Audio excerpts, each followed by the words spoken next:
Alright, so we're going to use the nearest neighbor algorithm to find a good chore for this particular problem. So notice that there's 6 cities, 6 vertices in this problem. So this chart is representing a graph of K6. Am I going to try to draw it? I said I would try to draw it. Let's try to draw it. K6. I'm going to just put 6 things out here. Label.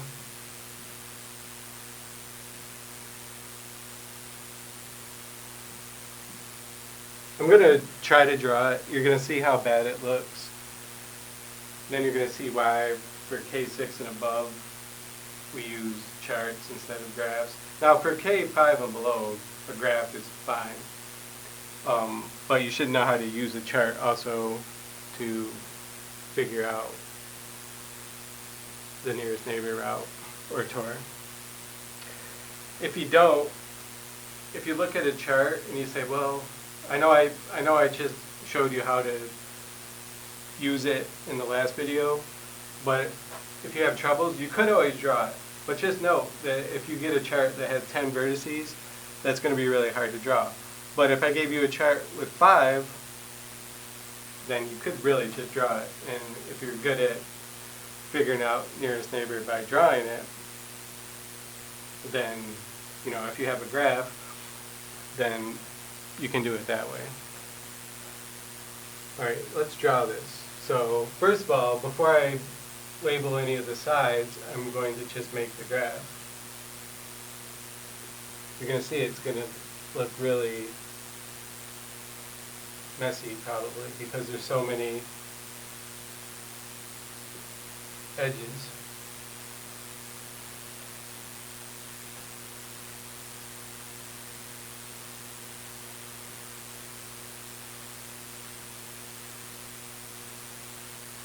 Okay, now just imagine having to label all these edges.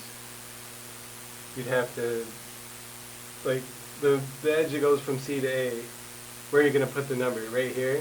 It's going to be confusing.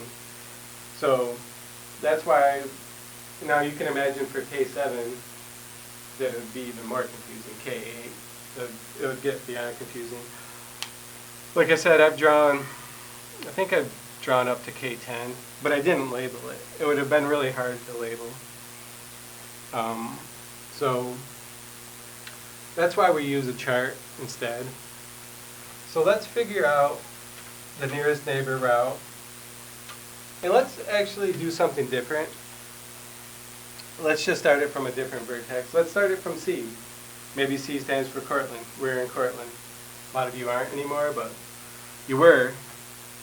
I know that's one place everybody who's watching this video, at least if you're in my class, everybody's been to Cortland before. Alright, so we're starting at Cortland, or C. So we're going to do the nearest neighbor. We're going to use the nearest neighbor algorithm starting at C. Okay, so we're at C. Use my orange again. So the first thing I can do is just say our first vertex is going to be C. Then we're going to go someplace. Well, where you're going to go is you're going to look, since we're starting at C, I ruined the orange marker by writing across black. But anyway, so we're starting at C. We're going to look for the smallest number, which looks to be 119. Okay. So we're going to cross out C because we've already been there. That's where we're starting. Now we're going to cross out A because that's the first place we're going to go. We don't want to go back there.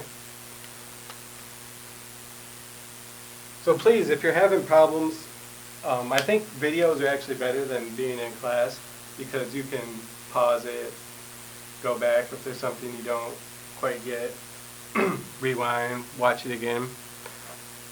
We started at C. We don't want to go back there until the very end, so we put a line through C. We go to A first because that was the smallest number. We don't want to go back to A again. So we put a line through that. Now we're at A. See, we're at A. Now you're going to look across here. See, that's why we crossed out C, this whole column, because this is the smallest number, but we can't go there. That's why I drew a line down through it.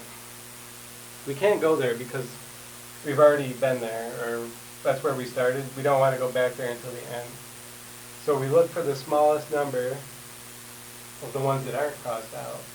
And it's 133, which is going to E. So we go to E. Now we cross this out lightly. So now we're here. See? That means you're there right now. We're at E.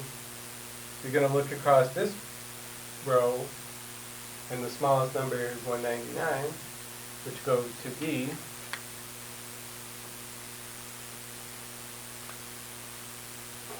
So we're going to cross that out. Now we're at D. The smallest number that hasn't been crossed out yet is right here, 150, which corresponds to B. So we're going to cross that out.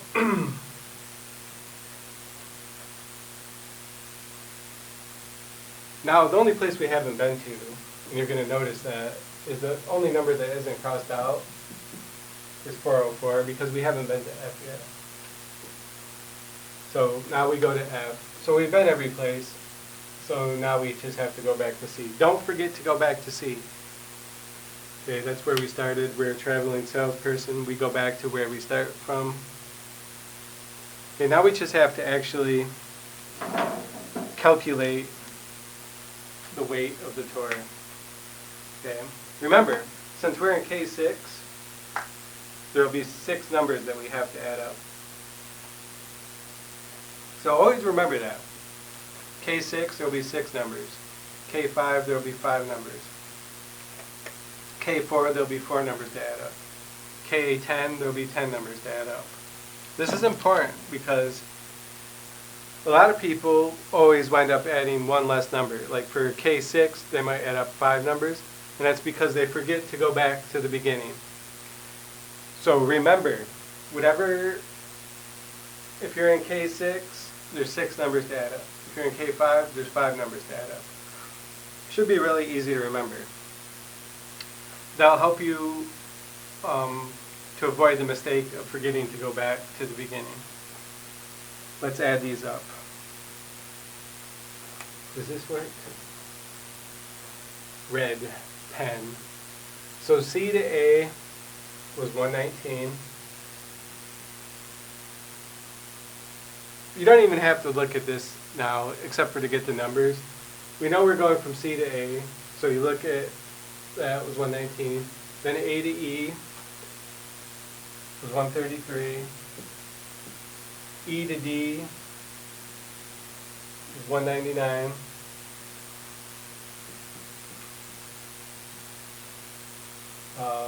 D to B, 150. B to F, 404.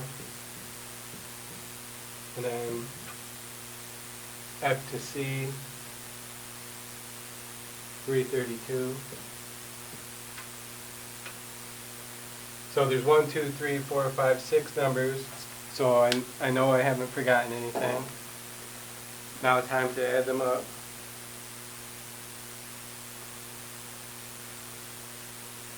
Let's see what we have here.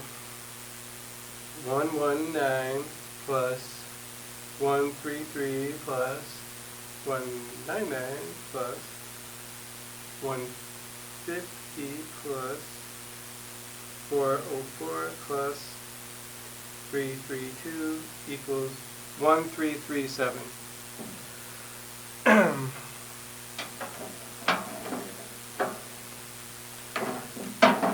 So our nearest neighbor tour starting at C has a weight of 1337. That's reasonable. you should always check your answer. Like, I don't mean check like in the conventional way, but just make sure you didn't punch anything wrong. Like, that's close to 100, that's close to 100, so that's 200, this is close to 200, so that's 400, 550, 950, 1250. So your answer should be ballpark 1250. Some people just might enter this in their calculator and hit the 3, and it might go 3332. And then their answer would be like 4,000 something, so it wouldn't make sense. But they wouldn't realize that it doesn't make sense. But it's good to estimate your answer always. So our answer is 1,337. Okay, in the next video, I'll talk about the cheapest link algorithm, and probably we can use the same chart, but I'll probably have to draw it over again. But we could do the same problem. We could do one with K5 first, then we're going to do one with a graph. There might be 2 videos because I'll do one with a graph and then one with a chart. I could do that in the same video, but I might not.